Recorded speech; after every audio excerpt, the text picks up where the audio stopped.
ऐक, स्वामी तुला काहीतरी सांगत आहेत आणि हे वाक्य आज तुझं आयुष्य बदलू शकतं. तुझ्या आयुष्यात किती वेळा तुला तोडून टाकले आणि तुला कधी लक्षात आलं का, त्या तुकड्यांनीच तुझं व्यक्तिमत्व तयार झालंय. कधी कधी जीवन प्रचंड अन्याय करतं.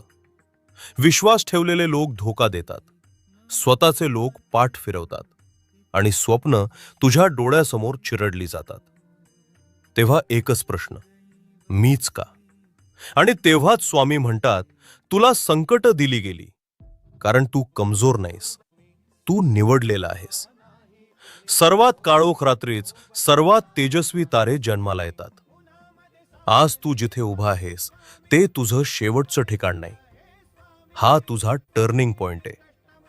दुःख जे झालं ते तुझ्यावरचा भार नव्हता, तो तुझा ट्रेनिंग होता. आता एक सांग,